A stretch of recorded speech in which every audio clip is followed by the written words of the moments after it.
que sempre nos acolhe. Sempre eu gosto de lembrar para mim mesmo, essa casa nos acolhe como nós somos, com as nossas necessidades, mas sobretudo tentando despertar em cada um de nós o que cada um já tem de bom. Lembrando Jesus, brilhe a vossa luz. A gente é luz. E esse espaço faz isso com a gente. O tema hoje é sobre bom ânimo, com a nossa companheira Lígia, trabalha já na casa há muito tempo, está conosco em várias atividades. Obrigada por aceitar, vir no horário, no dia que não é o seu. E com esse tema bom ânimo, que todos nós sempre precisamos. Lembrando a todos que nós sempre começamos com uma prece, não é algo pragmático, não é para nós aprendermos que em tudo em nossas vidas nós temos que reconhecer a necessidade e a presença de Deus em nossas existências. As nossas decisões, as nossas escolhas, sempre antes devem ter a nossa conexão com o Pai. Então, para que nós possamos aproveitar as lições da noite de hoje, que tem como objetivo esclarecer-nos e nos consolar, pedimos ao Pai de bondade e justiça que ilumine os nossos corações, nossas mentes, para bem compreender essas lições. E que as nossas vibrações de busca por esse entendimento de quem somos, quais os reais objetivos na vida, possam gerar um ambiente de energias do bem, que possam ser também utilizados pelos espíritos amigos para os nossos lares, para a via pública, em direção a todo o coração de que dela necessite. Em teu nome, Senhor, damos por aberto a primeira parte das atividades dessa noite. Assim seja. Assim seja. Boa noite. Então, é tão bom estar aqui nessa casa. Trabalho de toda semana e vim numa segunda-feira, que, como a Fábio falou, não é mais meu dia de trabalho, mas que estar com vocês, trazer uma palavra de reflexão, me faz muito bem e eu acredito que vai contribuir um pouquinho para o que cada um de vocês veio buscar na noite de hoje. Então, nosso tema hoje é sobre ter bom ânimo. É uma mensagem de Jesus. Quando Jesus proferiu essas palavras, ele estava nos seus últimos momentos com seus apóstolos, na última ceia, lá quando ele já sabia que dali ele seria crucificado. Então, pensemos na grandiosidade dessas palavras. Ele disse assim, para os seus discípulos, né? No mundo tereis aflições, mas tende bom ânimo, eu venci o mundo. Pensa para um espírito iluminado, bem mais evoluído que todos aqueles que estavam com ele naquela mesa, dizer dessa forma, eu venci o mundo, mas vocês não fiquem estagnados, não parem, tenham bom ânimo, continuem cada um no seu processo. Porque dali os apóstolos, depois da crucificação de Jesus, os apóstolos teriam que sair e transmitir a boa nova, a palavra dele, o ensinamento que ele tinha dado nesse período que ele teve com os 12 apóstolos. Mas será que o período que ele teve com os 2 apóstolos, foi o que eu me perguntei muitas vezes antes de começar a estudar para esse tema, será que aquele período que ele tinha ficado com os 12 tinha sido suficiente para que os 12 tivessem conhecimento e continuassem o ensinamento dele? Daí tem uma outra parte que ele vai dizer assim, ó, comecem, vão, não esperem, porque a gente tem que trabalhar, tem que ir fazer. Então isso é outra injeção de ânimo para nós que sabemos que muitas vezes a gente talvez não vai ter, imagina-se, né, que não vai ter condições de segurar um fardo, de passar por determinados desafios, mas ele vem e diz, tem de bom ânimo. Então é isso que a gente vai falar hoje. Que a gente tenha sempre a certeza de que acima de nós tem um Pai maior, que é provedor de tudo isso que temos, que a gente não está sozinho. Outra fala que a gente é espírito imortal, então nós temos diversas chances de estar aqui reencarnados e podendo fazer melhor. Então é esse pensamento que a gente vai ter que sair daqui hoje. E daqui por diante tentar praticar. A gente sabe que não é fácil, mas a gente tem que tentar, como Jesus falava muitas vezes pra gente por meio do seu evangelho. Então, esse tema, ele tem no nosso blog, tem diversos textos, diversos autores espíritas que falam dele. Então, se a gente procurar pela internet, a gente vai achar muita coisa. E eu vou falar de algumas obras aqui. Então, quando ele diz que a gente tem que ter bom ânimo, a primeira coisa que me veio à mente foi que a gente não deve perder a fé. Jamais. E que fé é essa que a gente está falando? É aquela fé raciocinada, aquela fé consciente, aquela fé progressiva, que a gente vai alimentando.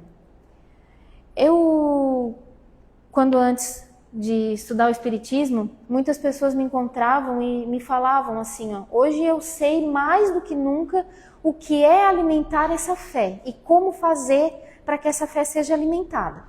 Mas muitas vezes, até minha mãe, minhas irmãs, elas me perguntavam assim, Lígia, como tu tem fé? O que é fé? E daí eu ficava muitas vezes sem saber o que responder, porque eu não sei, é algo que já vem de mim. Só que depois que eu comecei a estudar o Espiritismo, eu vejo que a fé, essa alimentação dessa fé, ela se dá pelo estudo do Evangelho. A gente consegue ter cada vez mais fé seguindo o que o Mestre Jesus nos deixou no seu Evangelho, seguindo o Evangelho de Jesus, e no nosso aprimoramento moral, que nada mais é do que o seguimento das leis de Jesus que está lá no Evangelho. Lá no Evangelho nós temos 10 leis morais que a gente tem que se debruçar, tem que estudar. Alguns momentos a gente vai se distanciar, mas a gente vai sempre ter que retornar para elas, para que a gente consiga seguir no caminho do bem, fazendo a caridade e sendo cada vez melhor. É esse cada vez melhor que eu falo, é isso. Não tem outra forma a não ser alimentar a nossa fé pelo estudo da palavra de Jesus, do que Jesus nos deixou. Esse modelo de espírito perfeito, né? Não digo na perfeição absoluta, porque perfeição absoluta é somente Deus, mas na perfeição relativa. É esse galgar que a gente, no nosso progresso, temos que buscar. E lá, fala muito, no Evangelho, segundo o Espiritismo, fala muito da fé, e no capítulo 11, ou melhor, no capítulo 19, item 11. E lá fala que a fé é a mãe da esperança e da caridade. E a fé, para ser proveitosa, ela deve ser ativa. Então, quando eu leio isso, eu penso que Jesus está sempre nos colocando em ação, em agir. Nós não devemos saber para nós. Nós devemos saber para nós e passar a nossa sabedoria, o nosso aprendizado. Porque nós sempre temos que pensar que nós vamos estar em auxílio de alguém. Nós não somos nada sozinhos. Nós precisamos do nosso próximo para a gente crescer, se melhorar e evoluir. Então, nesse próximo, nós vamos ter pessoas que têm conhecimento e sabedoria a mais que nós, mas nós somos suporte para os que têm menos. Então, façamos desse nosso conhecimento, o que nós temos hoje, a nossa fortaleza para conquistar mais, estudando e aprimorando, e que nós sejamos base para o que tem menos. Uma das formas que eu também encontro, minha particularidade, é ouvir o nosso próximo. Às vezes eu não tenho muito para dar, mas às vezes eu tenho um sorriso, às vezes eu tenho um ouvir. E isso às vezes é tanto. Eu moro aqui nessa região central, onde nós temos muitos pessoas desprovidas de lar, que moram nas ruas, e muitas vezes a gente está achando que a caridade é somente aquela caridade de doação, e às vezes não é doação material. Às vezes a doação do nosso tempo é muito mais do que uma doação material. Mas, retornando um pouquinho aqui do ter bom ânimo, eu entendo que essa injeção de ânimo que Jesus nos traz com o seu evangelho é grandiosa. E é isso que a gente deve partir, de que a gente vai ter aflições, nós vamos ter dores emocionais, nós vamos ter perdas, vamos passar por diversas formas de injustiça, nós vamos ter nossos conflitos internos, mas nós temos que inicialmente nos acolher. Primeiro começando por nós. Aquele momento de acolhimento de nós mesmos, de saber que nós somos seres falíveis, que nós já viemos de várias encarnações, que nós já podíamos ter feito muito melhor, mas não conseguimos, mas demos graças por estarmos aqui novamente, conseguindo seguir e podermos fazer novamente e diferente. E aí, gente, Jesus não romantiza a vida, não. Quando ele fala isso, que a gente vai ter aflição, mas que a gente tenha bom ânimo porque ele venceu o mundo, ele não quis dizer vencer no mundo, porque tem uma diferença. Aquele que vence no mundo é aquele que vence os padrões, os valores desta vida terrena. Mas aquele que vence o mundo é aquele que está pautado em condutas e valores morais elevados, que vão servir de propósitos para um futuro. Então, o nosso mundo é de muitas dificuldades, e essas dificuldades, elas devem ser a propulsão para a nossa evolução. Então, a gente teria que, de certa forma, até agradecer todas essas dificuldades que nos são postas, esses desafios pelos quais a gente passa. Sim, eu diria sim, mas de um jeito tão simples, né? Um sim, assim, só que a gente sabe que não é fácil. Só que a partir do momento em que a gente começa a entender e seguir essa fé progressiva, essa fé raciocinada, a gente vai começando a ter resiliência do que está acontecendo conosco e que isso é um degrau para um novo desafio. Então, a gente pode também sempre lembrar de outras passagens que Jesus falava. Uma delas é: vinde a mim todos vós que estáis fadigados, que eu vos aliviarei. Então ele dizia aqui também que ele era um consolo. E esse consolo hoje nós temos, é a palavra dele, é o evangelho dele. Então se a gente seguir o evangelho, nós vamos paulatinamente amadurecer a nossa fé, conseguir alcançar uma fé progressiva e conseguirmos nos melhorar, conseguirmos nos aprimorar moralmente, para que a gente alcance esse... falhou a palavra? A moral que a gente... esse aprimoramento que a gente tem que ter moral, essa reforma íntima que a gente tanto busca, né? Então, assim, gente, as provas, elas tem o objetivo de exercitar a nossa inteligência, assim como a paciência e a resignação. Então, o homem, ele pode nascer numa posição difícil, penosa, mas essas provas, elas servem para obrigá-lo a procurar novos meios para vencer essas dificuldades. Olha que interessante se a gente começar a ver o mundo, olhar o copo meio cheio e não meio vazio, né? Porque a gente, quando está com o copo ali no meio, esse copo está meio vazio. Não, ele está meio cheio. Então é a visão otimista da coisa. E o bom ânimo é ter coragem, é ter força, é ter determinação para enfrentar esses desafios. Ele vai se referir especificamente a um estado de espírito encorajador, otimista.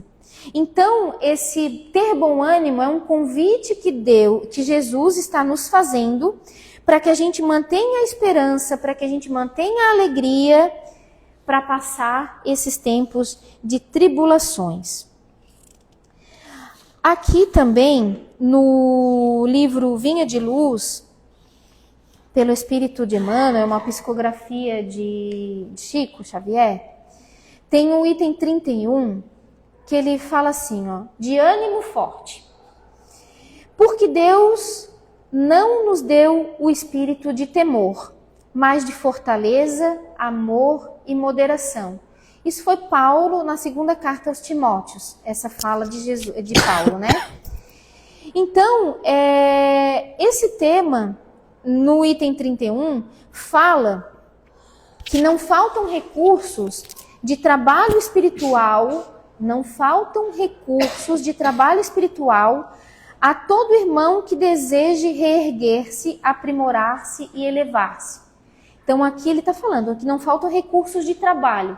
Então nós temos uma das leis morais, a lei do trabalho, que é onde a gente aprende que toda forma útil de trabalho sendo útil, qualquer forma para a gente ser útil é uma forma de trabalhar. Então aí a gente, como eu falei, um ouvir, um abraçar, um sorriso, tudo isso é uma forma de trabalho e de conseguirmos galgar a nossa evolução, que afinal é pelo qual nós viemos novamente nessa encarnação, procurarmos ser melhores para progredir. Onde esteja a possibilidade de sermos úteis, avancemos de ânimo forte, para frente, construindo bem, ainda que defrontados pela ironia, pela frieza ou pela ingratidão, porque conforme a palavra iluminada do apóstolo aos gentios, Deus não nos deu um espírito de temor, mas de fortaleza, amor e moderação. Foi isso que Jesus veio nos mostrar. Como agir na maior forma de amor, com tudo o que ele passou, ele lá naquele momento, na última ceia, falar isso para os seus apóstolos, né? Para os seus discípulos. Não, no mundo tereis aflições, mas tem de bom ânimo, porque eu venci o mundo. Então, ninguém sabe, outro termo que eu encontrei, ninguém sabe, lá em Mateus, capítulo 6, sem aprender.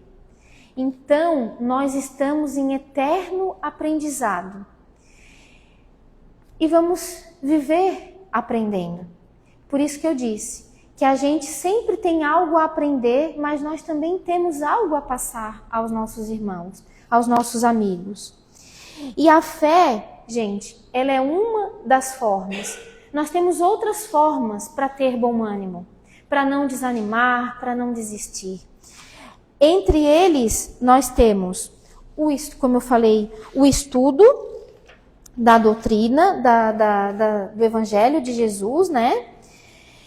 Nós temos também aqui a prece consciente, que é quando a gente não vai apenas pedir, e sim nós devemos começar a fazer as nossas preces dialogando com Deus. não é só pedir, também não é só agradecer, é dialogar mesmo. Agradecer, refletir sobre o que está acontecendo conosco, ao nosso redor, com a nossa família, com os nossos amigos, um pouco mais além, o nosso bairro, a empresa onde a gente trabalha. Refletir, fazer todas essas reflexões e sabermos quem somos, onde estamos e o que nós podemos fazer para que isso seja melhor. Como vamos fazer isso? Fazendo prece, dialogando. Não, como a Fabiana falou no começo, não tem nada dogmático aqui. Nós podemos fazer a prece das mais variadas formas. Não precisamos começar falando, meu Deus, meu Pai. Não. Às vezes, aquele momento que a gente precisa, está passando por aquela tribulação, a gente fecha os olhos e diz assim, olha, estou precisando de ajuda, me socorre. É uma prece. É de pedido? É. Mas é que Deus já está vendo tudo o que está acontecendo conosco e já está entendendo quais são as nossas necessidades. Embora nós também devemos, muitas vezes, nas nossas preces, refletir e dizer, estou fazendo isso, estou tentando fazer aquilo e não estou conseguindo. Qual o caminho? Qual a melhor forma? Como chegar nisso que eu estou querendo? Aí muitas vezes a resposta do nosso mestre vai ser assim, às vezes o que você quer não é o que você está necessitando agora, mas você vai ter o necessário. E assim, na busca do necessário, a gente vai chegar naquilo que desejamos, porque em algum momento seremos merecedores. Outra forma que para a gente ter bom ânimo, é aceitar ativamente as nossas provas. Sabemos que vivemos num mundo de provas e expiações, que a gente vai ter muitas oportunidades a gente vai pedir para que nos chegue, mas a gente deve encarar essas dificuldades como oportunidades, esses desafios pelos quais passamos, como oportunidades de aprendizado. A gente deve sempre confiar na justiça e na bondade divina. Depois de muito tempo, a gente vai ter uma fé amadurecida. E daí vai ser muito mais fácil resistir ao desânimo. E daí sim, a gente vai estar sempre com bom ânimo. Nós temos que também, aqui uma outra parte que eu coloquei, ter uma convivência fraterna. O que eu quero dizer com convivência fraterna, né? Depois de tudo isso que a gente está falando, que não é fácil, né? A gente deve participar de grupos de estudos quando for possível. Aqui na Casa Espírita nós temos alguns grupos onde a gente pode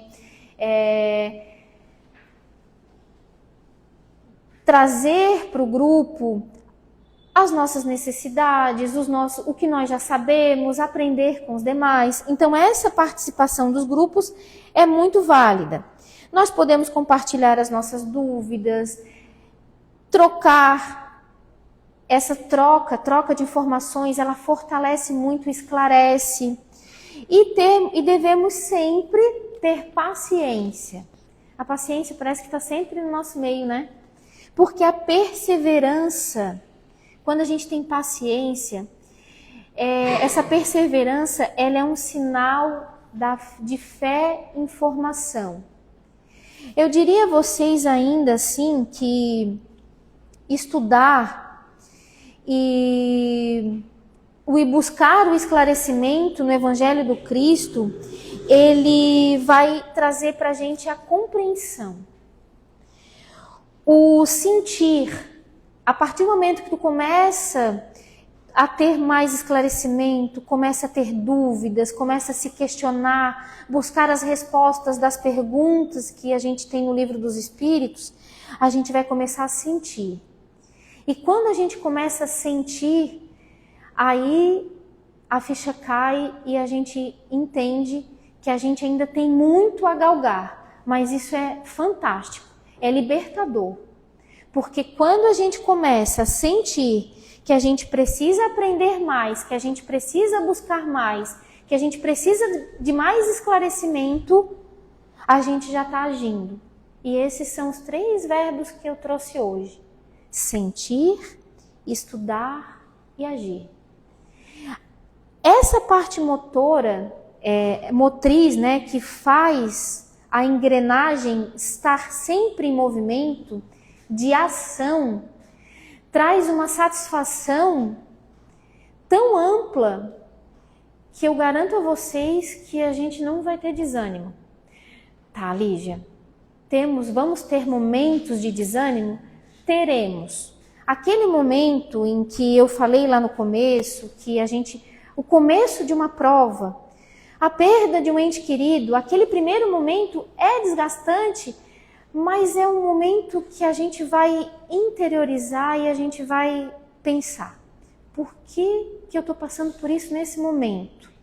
E esse esclarecimento do Evangelho do Cristo nas nossas vidas traz uma fortaleza tão grande que aos pouquinhos a gente consegue ter bom ânimo até mesmo nesses maiores desafios. Não é fácil, é uma forma muito simples de tudo que eu estou falando aqui, mas não sei se vocês conseguem compreender a forma que eu estou falando, mas o momento do estudo dos temas que a gente traz para vocês é de tão grande esclarecimento para a gente que eu gostaria de conseguir passar nas minhas palavras e na minha dedicação do que eu falo, que tentar transmitir dessa forma para vocês, que é isso que eu trago para vocês hoje. Estudar, sentir e agir. Então, a partir de hoje, ninguém mais fora de ação. Vamos sempre estar em ação. A partir do momento que a gente está sempre em ação, querendo sempre buscar uma forma de fazer a gente se sentir e ser melhor para os nossos amigos, até para os nossos desafetos, faz com que a gente cresça. E é esse crescer nessa fé que vai fazer com que a gente esteja no caminho do progresso. E eu quero trazer para vocês uma outra parte do livro, que é livro Boa Nova. Boa Nova tem um item 8, que é bom ânimo. Lá é uma fala, é um diálogo de Bartolomeu com Jesus. Eu adoro esses trechos de livros, porque toda partezinha que Jesus fala daria uma palestra, porque é a forma que ele transmitia. Pensemos na magnitude do que ele falava. Então o apóstolo, lá no livro Boa Nova, item 8. O apóstolo Bartolomeu, ele foi um dos mais dedicados discípulos do Cristo desde os primeiros tempos das suas pregações junto ao Tiberíades. Todas as suas possibilidades eram empregadas em acompanhar o mestre na sua tarefa divina. Entretanto, Bartolomeu era muito triste e inúmeras vezes ele era surpreendido por Cristo nas suas meditações. E muitas vezes Bartolomeu entendia essas meditações como dolorosas. Foi por isso que numa noite, quando Simão Pedro e a sua família se entregavam aos afazeres domésticos, Jesus aproveitou para lhe falar mais demoradamente ao coração. E aí, depois de uma interrogativa afetuosa, Bartolomeu deixou que falasse o seu espírito sensível. Mestre, não saberia nunca explicar-vos o porquê das minhas tristezas amargurosas. Só sei dizer que o vosso evangelho me enche de esperanças para o reino de luz que nos espera os corações. Quando esclarecestes que o vosso reino não é deste mundo, experimentei uma nova coragem para atravessar as misérias do caminho da terra, pois aqui o selo do mal parece obscurecer as coisas mais puras. Por toda parte é a vitória do crime, é o jogo das ambições, é a colheita dos desenganos. Daí a voz do apóstolo se tornara quase abafada de tanto chorar. Jesus vem e fala serenamente. A nossa doutrina é do Evangelho ou da Boa Nova. E já viste, Bartolomeu, uma boa notícia não produzir alegria? Aí já dá um abalo no que ele ia continuar falando, né? Bartolomeu já disse, meu Deus, imagina, boa nova é boa nova, tem que ser boa notícia trazer alegria, né? Fazes bem, olha o que Jesus diz para ele, fazes bem conservando a tua esperança em face dos novos ensinamentos, mas não quero senão acender o bom ânimo no espírito dos meus discípulos. Se já tive ocasião de ensinar que o meu reino não é deste mundo, isso não quer dizer que eu desdenhe o trabalho de estendê-lo um dia aos corações que trabalham na terra. Achas então que eu teria vindo a este mundo sem essa certeza confortadora? O Evangelho terá de florescer primeiramente na alma das criaturas, antes de frutificar para o espírito dos povos. Então aqui eu faço um parênteses. Jesus está dizendo que a gente tem que primeiramente florescer o Evangelho dentro de nós, para depois a gente conseguir passar isso adiante.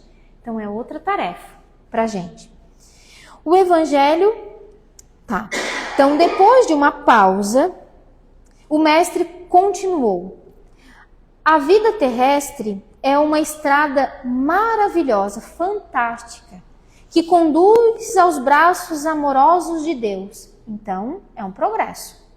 O trabalho é a marcha. A luta comum é a caminhada de cada dia. Os instantes de manhã e as horas que são tristes, melancólicas, são um ponto de repouso. De um leve anão, de uma palavra humilde, é um convite do nosso Pai para que semeemos as suas bênçãos sacrossantas. Em geral, os homens abusam desse ensejo precioso para anteporem a sua vontade imperfeita aos desígnios superiores, perturbando a própria marcha. Ou seja, são vocês mesmos que muitas vezes tropeçam, colocam coisas no caminho que não deveriam e a marcha fica mais cansativa, mais pesada, né? Então, daí resultam as jornadas mais ásperas. Houve um pequeno intervalo nessas considerações do mestre, sem que mesmo perceber, Bartolomeu interrogou: Mestre, os vossos esclarecimentos dissipam os meus pesares, mas o Evangelho exige de nós uma fortaleza permanente? Daí, essas perguntas de Bartolomeu também, né? Eram lá na veia, lá no âmago. A verdade não exige, ela transforma. Então, aqui o Evangelho não pode reclamar estados especiais de seus discípulos.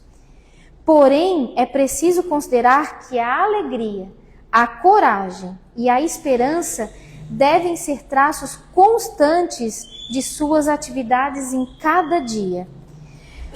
Qual, então, é o melhor negócio do mundo, Bartolomeu? Jesus perguntou. Qual é o melhor negócio do mundo? Será a aventura que se efetua a peso de ouro ou a iluminação definitiva da alma para Deus, que se realiza pela boa vontade do homem, que deseja marchar para o seu amor, para entre as luzes do caminho? Não será a adversidade nos negócios do mundo um convite amigo para a criatura semear com mais amor é um apelo indireto que o arranque as ilusões da terra para as verdades do reino de Deus.